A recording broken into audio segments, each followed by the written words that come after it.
we ourselves be trustworthy, present parents. And what that means is, at a very simple level, is we stay regulated and we stay present for when they're ready to open up.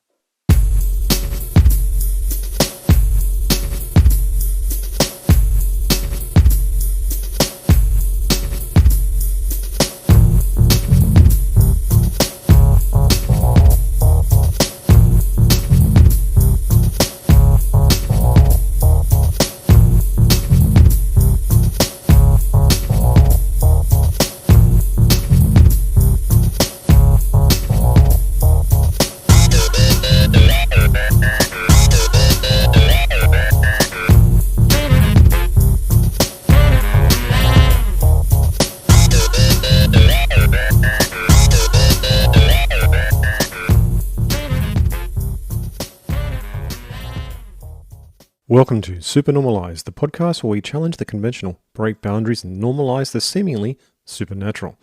Join me, CJ, as we explore less uncharted realms of existence and unravel the mysteries of life experience. My treasured listeners, if you have a life story or healing modality or unique knowledge that you'd love to share, reach out to me at supernormalized, that's supernormalized with a Z, at proton.me. Let's together embrace acceptance of the supernatural and unusual as what it really is, completely normal.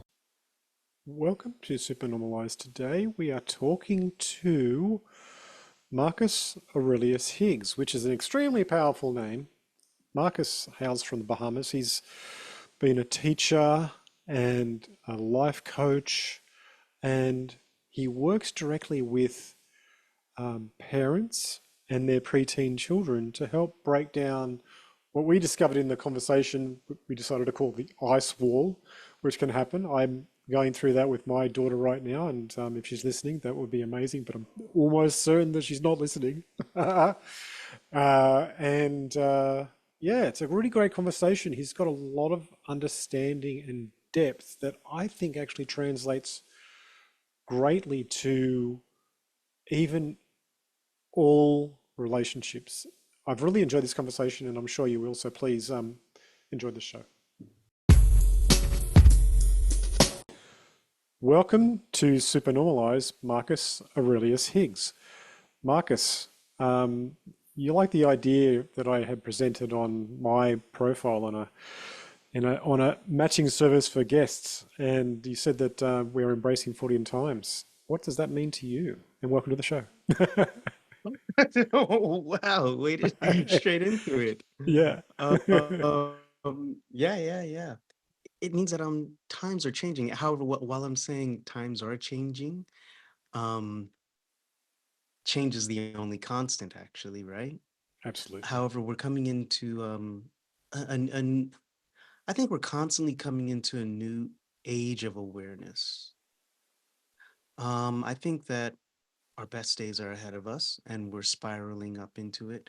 Now, these might just sound like a whole bunch of catchphrases, but this is actually what I believe sincerely, Yeah. in that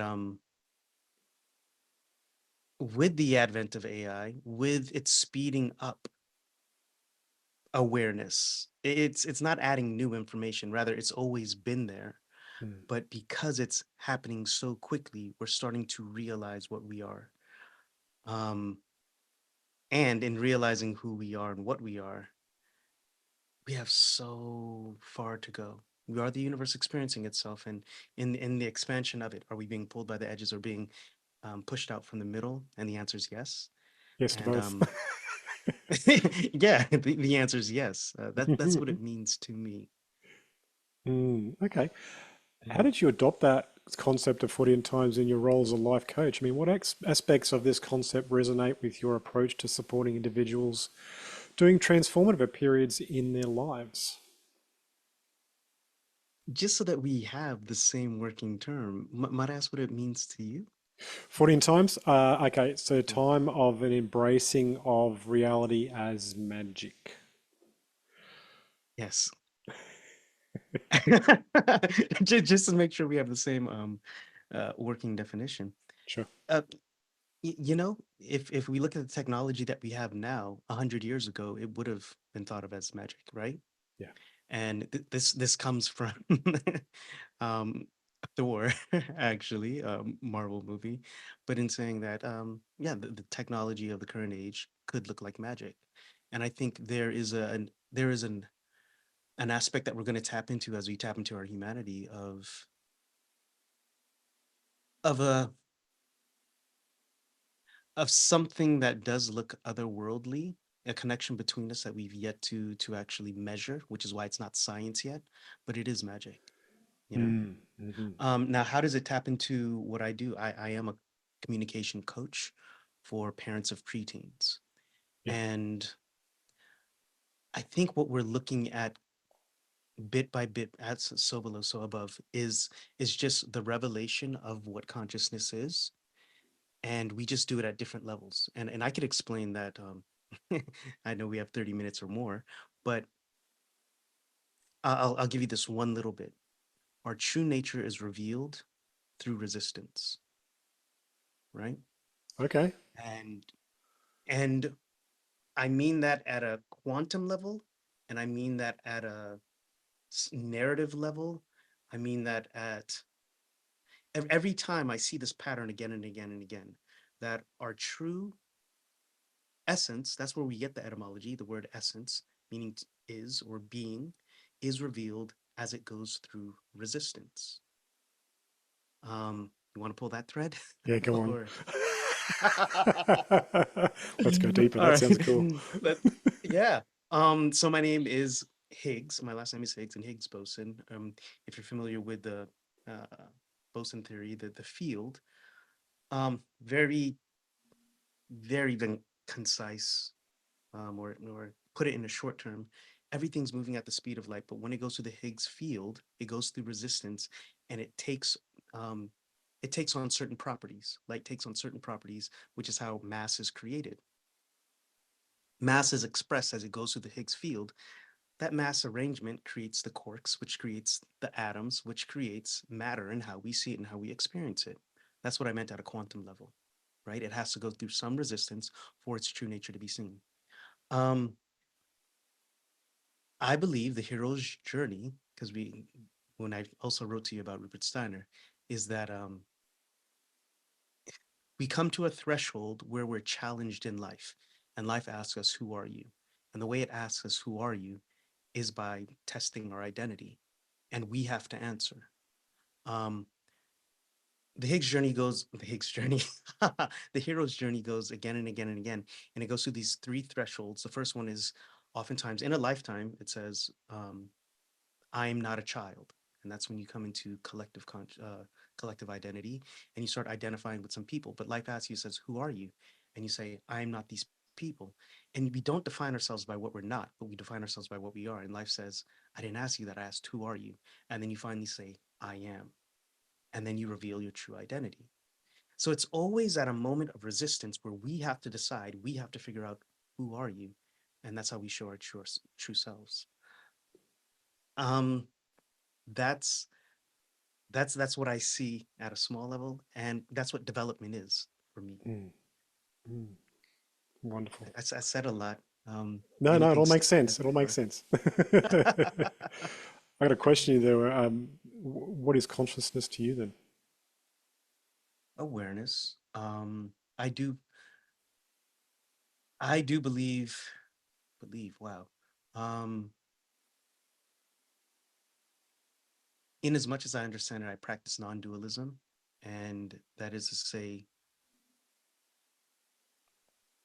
there's the collective understanding and awareness of this. Awareness is what is at the core of all of this.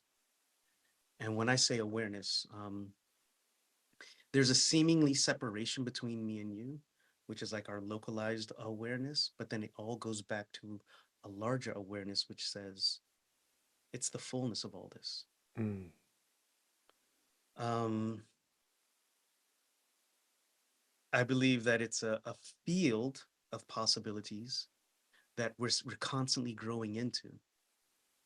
Like when you think that electricity was here, AI was all here, it's just we didn't arrange the atoms or elements or vibrations until a certain way, which it started to emerge. So I feel like there's it's a fullness. That's the best I could describe it. And then we, in our localized state, direct it here or there. But even a layer above that, it is a knowing of all these things. It is a knowing of the fullness of it. Mm. Um, I'm not going to answer this question in these 5 minutes here as we've been asked this for eternity, but I feel satisfied with that. Okay, okay. It sounds like a striving towards unity consciousness in your work, I hear you say a striving towards unity consciousness. or maybe a Um, recognition. yeah, because I think the fullness is always continually with us. It's Mm. us bringing our awareness to it. Yeah. And I say us bring our awareness to it. I believe when we go to sleep, that's where we return to. Mm. When we take plant-based medicines, there's that veil removed, and that's what we return to, you know? Mm. Yeah, I've experienced that myself. Yeah. How do you integrate the profound principles of Rudolf Steiner into your coaching methodology and effectively guide parents towards a significant shift in consciousness and identity that occur during preteen years? That's that's loaded, yeah. I'll tell you this much. I usually don't bring up the principles unless I know your audience. Yeah. So while I may practice them, I won't necessarily bring up Rudolf Steiner in my coaching sessions with them. You And don't and do so it is consciously? very. Do I do so consciously? Yeah. Yeah. Do you do that sort of unconsciously when you work? Or because you're influenced by her It, work? Or his work, I should say. his work, yeah. Um, you know what? Just a little bit of background about me. I've I'm a third culture kid. My mom's from the Philippines. My dad's from the Bahamas. I was born in California, but I worked in South Korea. I worked in Saudi Arabia, and I worked in Thailand. Yeah. So, and I grew up sincerely Christian, and I served as a Christian missionary, changed my worldviews. Um, I learned about Islam as a world religion, learned about Buddhism and so on, being intrigued by people's understanding of the divine and greater powers and higher forces. And I mentioned all of that to say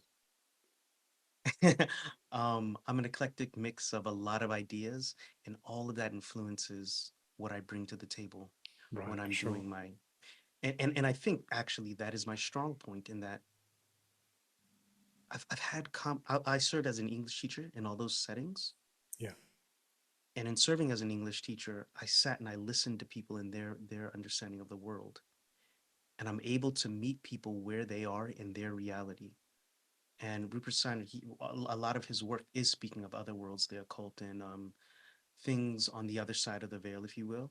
Mm. And I've had deep conversations with people who actually believe that stuff. But as it influences my life and my teaching, um, he, he he spoke of going through resistance. I mean, he started the Waldorf school, right? In that form of education, um, where you believe things are emergent and you make space for them to come into it and be willing and ready to receive what comes forth.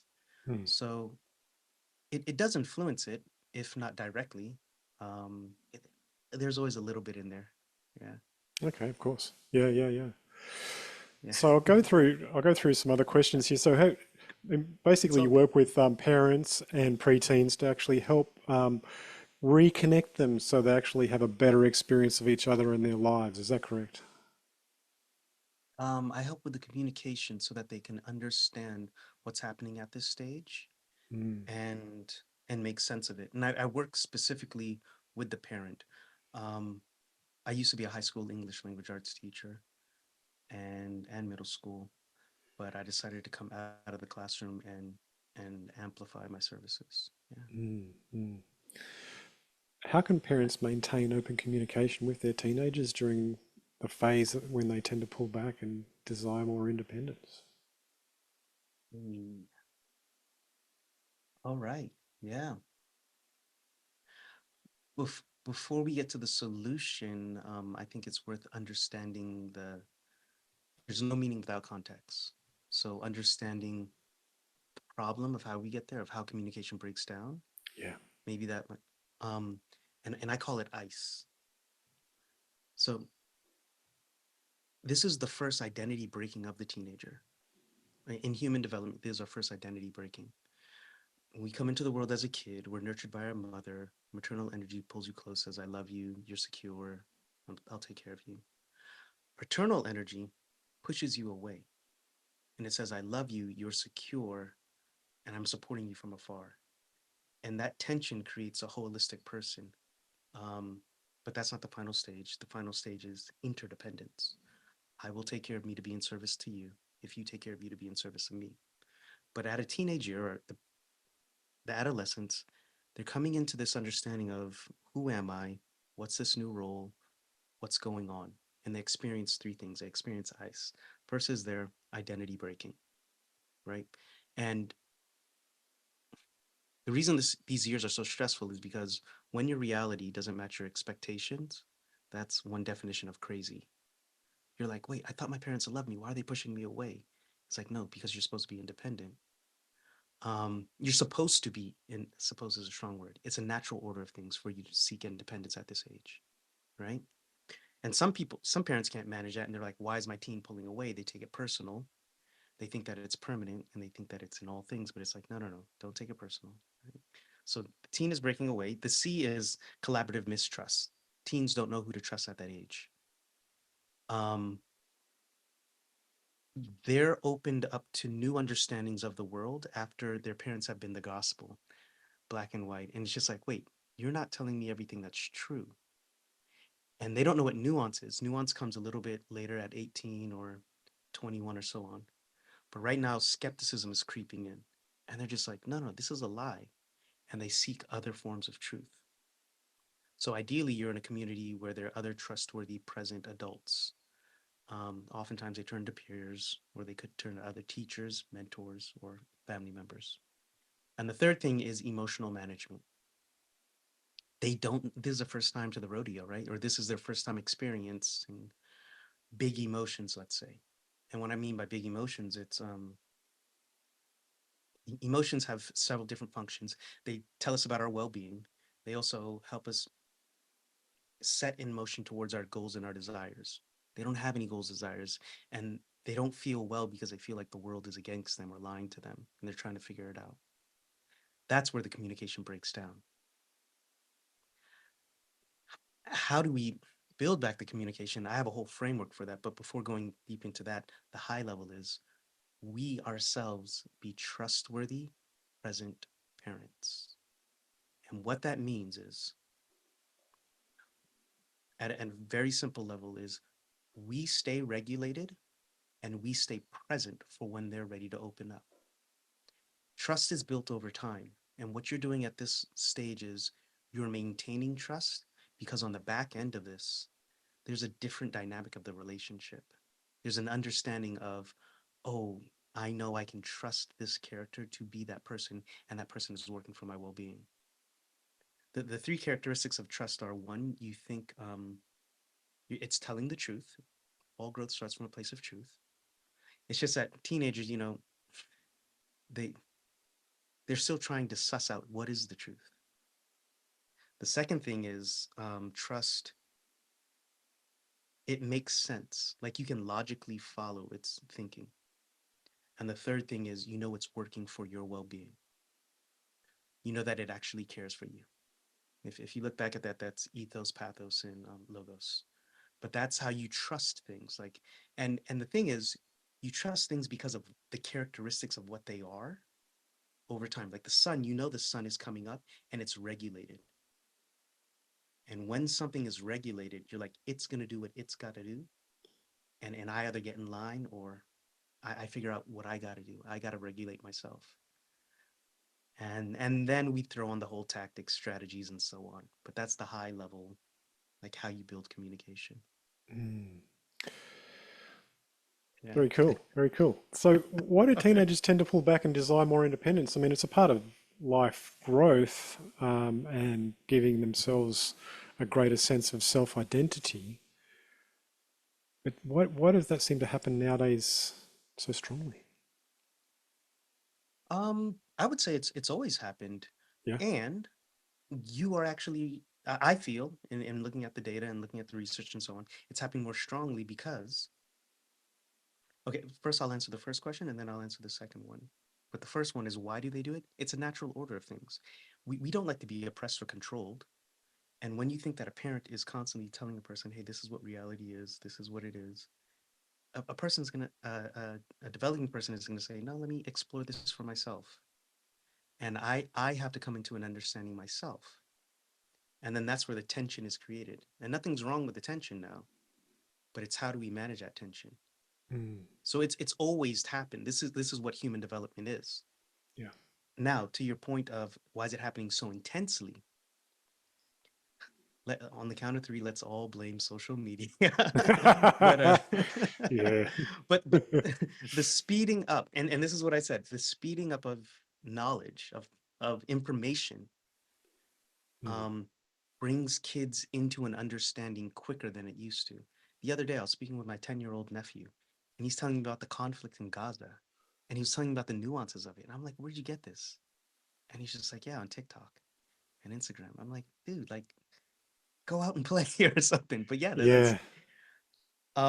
It's a different dynamic, their isn't it? access to more information. Yeah, at an earlier age, I Yeah. believe is contributing to it.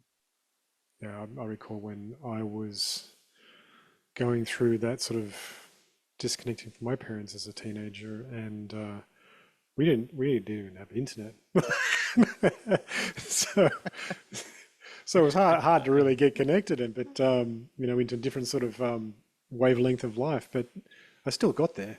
But I can't imagine what it would have been like for if I had this level of information input from the world that they have now.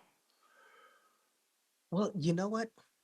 It's a blessing and a curse. I always say life is, and then we give it meaning, or life happens and we give it meaning, because I think we can leverage technology to to implant and amplify an empowering story. Mm. I think we can leverage it for our benefit. And I think we're on the cusp of that, of this Freudian, this magical time that's actually going to be ushered in. Of course, the only certainty is change, but I, man, we're gonna notice some awesome things in the next few years. Oh, definitely, definitely. How can parents foster resilience and self esteem in their preteens as they navigate the challenges of growing up and self discovery? I heard the first part. How can they foster resilience and And self self-esteem? I didn't know the esteem last part. as they Mm. navigate the challenges of growing up and self discovery. As they navigate is the word. Yeah, yeah. And that's what I was speaking about. How we can use it, how we can use technology Mm. to amplify an empowering story. Now, the work that I do is based on virtues and values. Have you heard of VIA, Virtues in Action? No, no. No. Okay. So it's an idea from positive psychology that there are 24 virtues in all humans, um, ancient cultures, all religions, all cultures. And these 24 values are things such as creativity, gratitude, leadership, and so on. For me, these are the things that bring us together as humans, right? The virtue traits. And all of those are with everybody. Five of them are expressed more, and that's what creates you uniquely you. Values are what we deem important. So if you have family values, or if you value autonomy, if you value, I don't know, creativity, everybody has different values, which is how we all find our unique self with our virtues and values. If you establish this at a young age and you give them spaces and places to creatively express and take risks, teenage years or adolescence is filled with taking risk.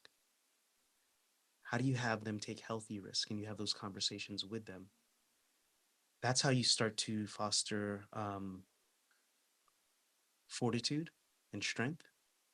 Now, specifically resilience, I love words, and resilience means resaltar, which means to jump again from the Latin. It means your bounce back.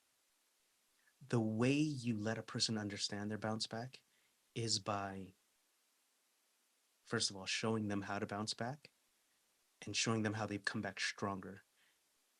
You do this by repairing and reconnecting whenever there's a rupture. Now, what do I mean by that? Um, there's this quote by Ernest Hemingway. He says, "Life breaks us all, and some are made stronger in the broken places." This is why I really believe all growth first starts with something breaking.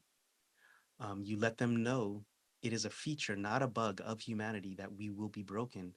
But how do we bounce back? We use our virtues and values to be reconnected again, and we're made stronger in the broken places. When you teach them that, when the stakes are low, they'll remember those lessons as they grow older. That's how you teach resilience to kids. It's just like, oh yeah, you fell down. Would you learn? Let's get back at it. And instead of preaching it to them, you have to live it yourself. And that's again you being regulated, you being in integrity with yourself. Mm, mm. What strategies can parents use to gain insights into their teenagers' emerging authentic self, which they often reserve just for their friends? I know I'm experiencing that myself. Just the wall, right, where it's just Yeah, shut down. Is like, oh my don't goodness. even talk. They look at you and scowl almost. It's like, "Ugh." Oh man. And even before you came on, you're telling me about it's not personal, but the I hate you. Yeah, Yeah. Oh man, that the I hate you stings. stage. Man. Yeah, You know, um when you think about it, right? So I used to teach narrative writing. yeah. Every protagonist means the one who's moving forward in the story, they face resistance. And that's what the conflict is. But a kid, the real relationship they've had growing up before this was just you. So now when they're going through all this resistance, they're going to put it onto something, onto someone. And the easiest person to peg is you as a parent. I mean, right? Not specifically you, CJ, but as a parent. So every context is different, but understandably, I get why kids say their parents are the bane of their existence. You know, um, they're every reason, every context is different. Let me start off with that first. And to come back to the question of what was it again? How can we Okay, how can parents use what strategies can parents use to gain what insights? strategies Yeah, gain insights? Yeah, yeah, um, how do we break through the ice wall? yeah. In the show up framework that I do have, that actually number three O is open up communication. Yeah. I'll give you two strategies that come to mind. Um, the H is hold space for collaboration. So as a kid is going through their problem, you know, um, oftentimes they think, "What's wrong with me?" Their expectations, I'm not meeting those expectations. I must suck. What's wrong with me? And they start getting down on themselves.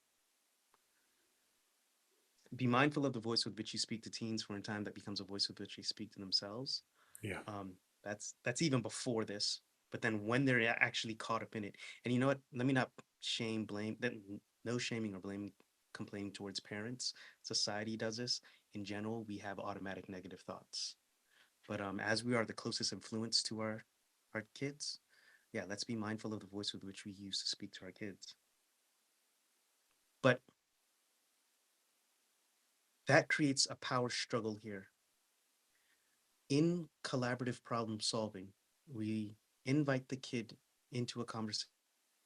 We say, hey, look, it seems as though you're having a problem with this. Tell me about it.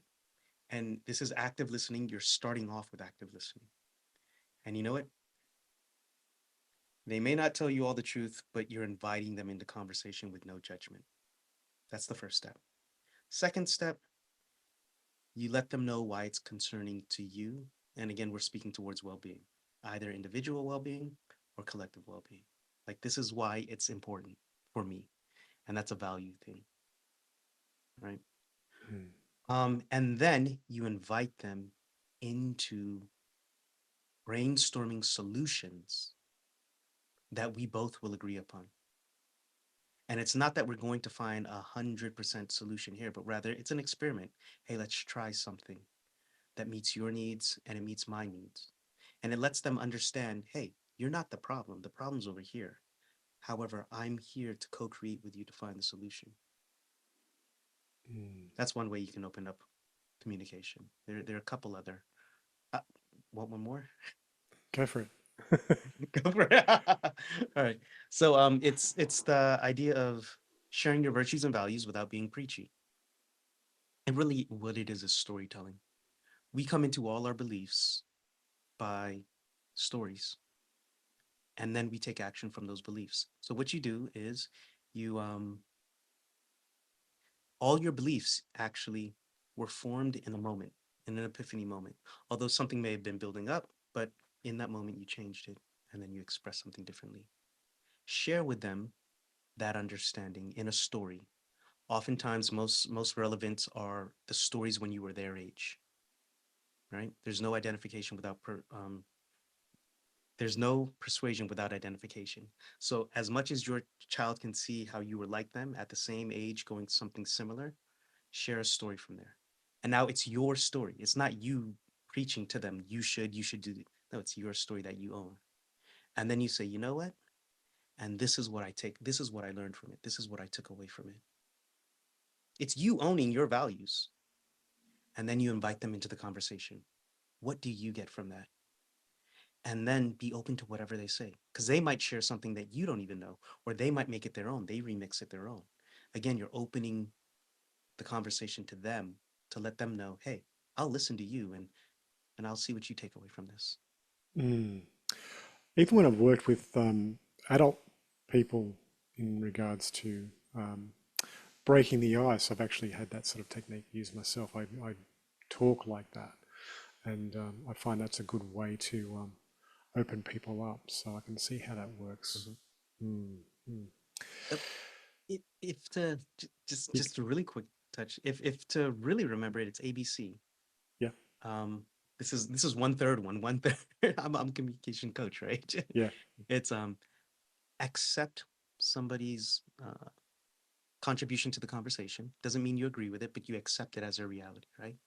Then you build upon it. It shows that you're showing your understanding and you're listening. mm, And they're just like, oh, okay, yeah, you get me, you get me. And then you challenge with curiosity. That's a question. You don't tell the person you're wrong. You're like, well, I wonder if, or I think. And what you're doing is you never change a person's mind from the outside in. You change it from the inside out. And even when they leave that conversation, that question is still in them for them to think about it. And you're right. yeah. It's the same way we speak with adults. This really is the same principles. Yeah. Mm, mm. As preteens start to challenge authority, how can parents establish and enforce rules without creating an adversarial dynamic? I mean, it seems like that's something we fall into right quite easily. It's like, you can't behave like that here. Yeah. Yeah. Oh man. Um, this is also a big thing with Rupert Steiner, but it's the idea of control, of realizing your autonomy. I was with I teach at an international school here, or I substitute there in the Bahamas. Um, and the kids said we were talking about something. It was ninth graders yesterday. This happened. Yeah, Friday. And one of the kids said about their homeroom teacher, she controls us. And I said, she controls you. And I said, yeah. And then we got into the a whole conversation about authority. And I said, well, I hold the same role as her. Do I control you? And like, no, no, no, it's different. And I never force an idea on anybody, but I wanted to edge them to the idea of always maintain your autonomy or understand you have some control as a creative. And that's the shift that it gets really icky because as a parent, you were their manager for a while, if you will. You set the play dates, you told them where to go, and it's all out of safety for their well-being, rightfully so. But this is where you start to let go of the or loosen the reins to say, hey, you have some autonomy and I want you to step into this role as a creator yourself. Now, to the question, how do we do it without a power struggle? First of all, rules and regulations do just that. They create they create constraints by which we might grow better. So when we have mutual rules that we both agree upon, um, if you constantly just say no, no, no, no, don't do this, teens push back. They think it's arbitrary. They think, yeah, you're just here to stifle me. And again, that's when you come back to say, giving your reason, giving your expectations. Um, one hard pill that wisdom teaches you, and I see you have a bit more wisdom than I do, is that is that oftentimes, or this is my belief, it's never the person, it's how you respond to the person. So whenever you start getting into a yelling match, a screaming match, it's like, what am I not willing to accept? What is it that I'm bringing to this? Or what is it that I can own that is causing me to be that is causing me to elevate at the moment? And do I need to step back? And when I say step back, nothing gets solved when the snow globe is shaken. Let it settle. Hey, even say, let's come back to this. If we elevate to if we escalate to that, it happens. It happens. But the final thing I'll say is, if and when you do escalate to hurtful things being said and so on, um, again, repair and reconnect. You will not be a perfect parent, and when you understand that, that's the beauty in that.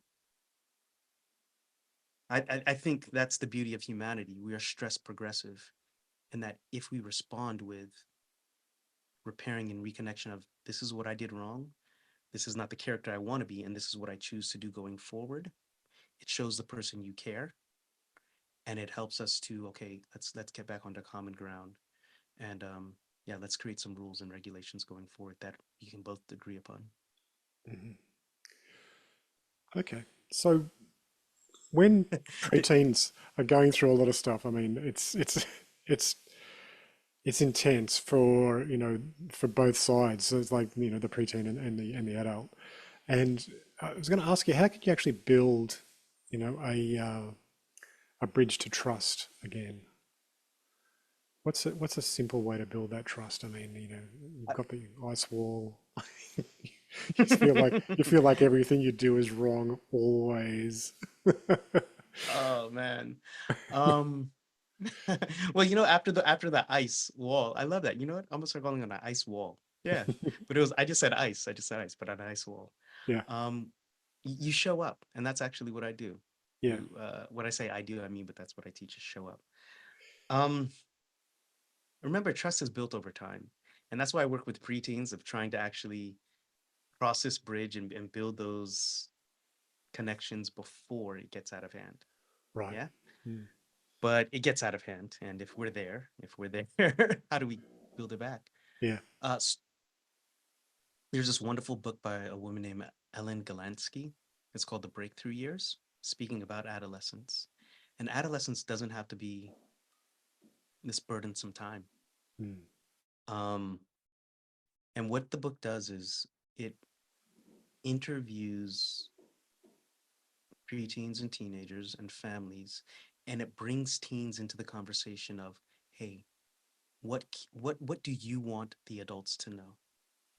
And now check this out. This probably makes sense to you. One of the things was, I want adults not to stereotype us, to think that all teenagers are like this, right? Um, we want adults to speak with us, not at us.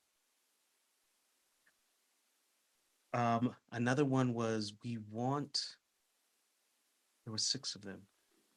And the reason I'm mentioning this is because oftentimes teenagers come into a context of you're not enough and you're broken. And they're entering the conversation from that position. They feel in their head.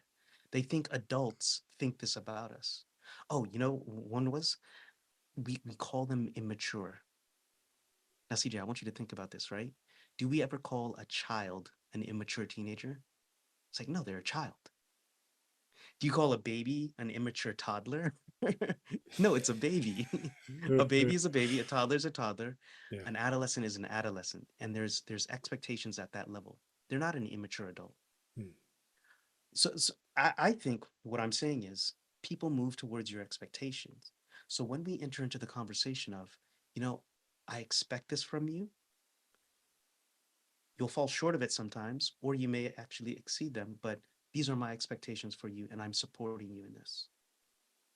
Changes up the whole conversation from, oh crap, there's this expectation from me, and I have to be perfect, or I have to live up to something. That said, trust is built over time. When you show up like this again and again and again, that's how you reinstate it.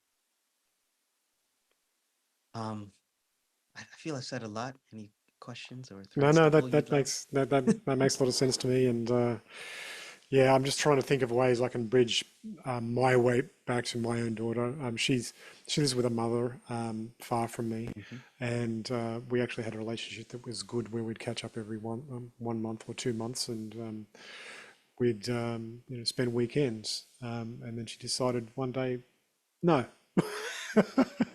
you know, for reasons that made sense to her at the time. But yeah, I'll find a way to bridge that gap, and we'll see how we go.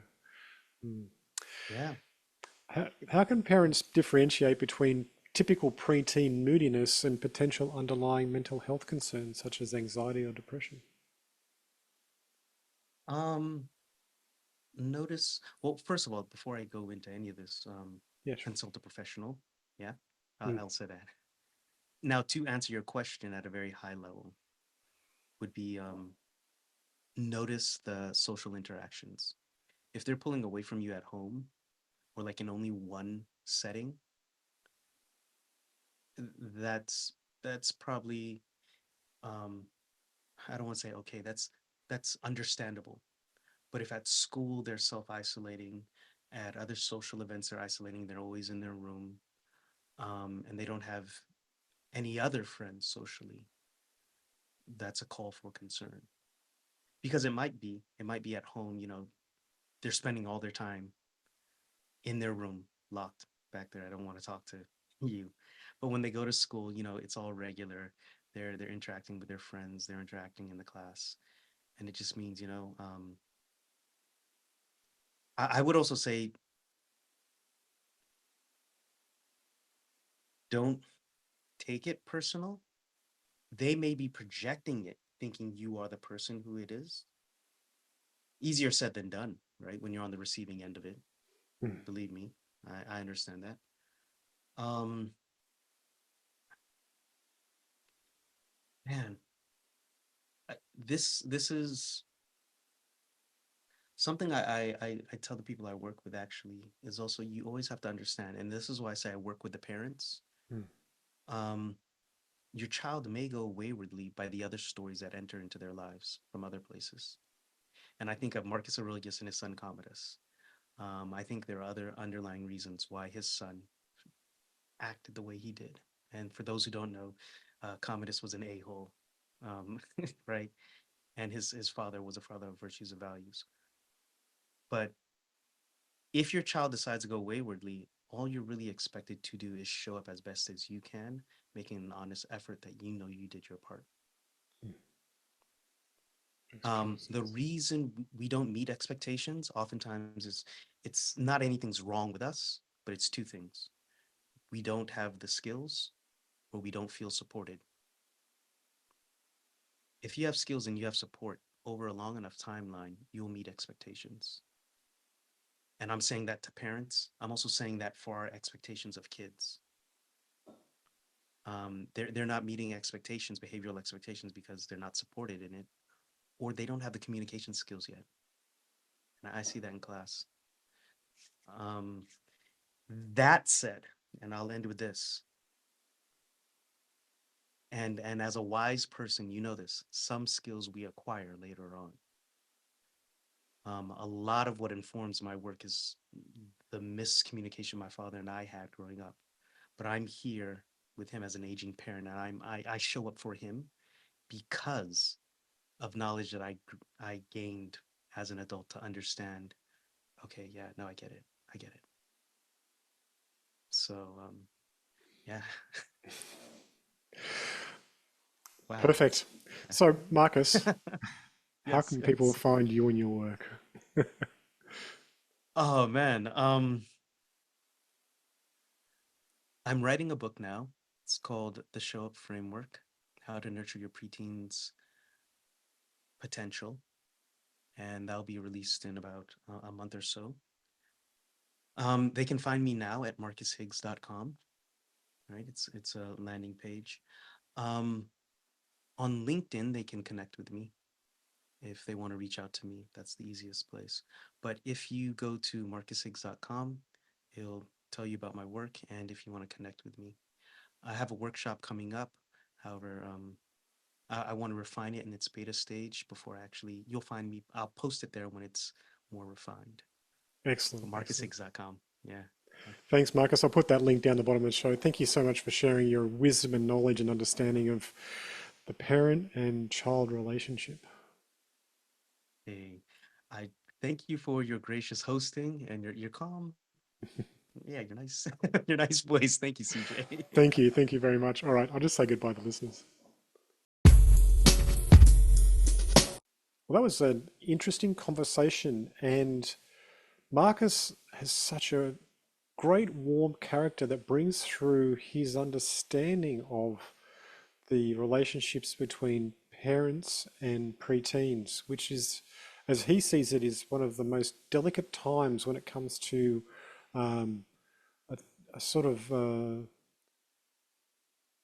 losing of the bonds that happen between parent and child. And I completely understand that myself as I've been through it. And it was a welcome to actually hear his understanding of what's going on and how to look at making better changes. If you've enjoyed today's show, please reach out to Marcus and say hello and say that you enjoyed the show. And if you want to do so, all the links will be downstairs there below the podcast on both on all platforms. So on YouTube, if you're on YouTube too, like and subscribe, as I always say. And yeah, otherwise go to his website, marcushiggs.com, which will also be in the link too in the show notes. And if you've enjoyed the show, or you know somebody that would like to hear this, or know somebody that needs to hear this, please share it to one friend or family member.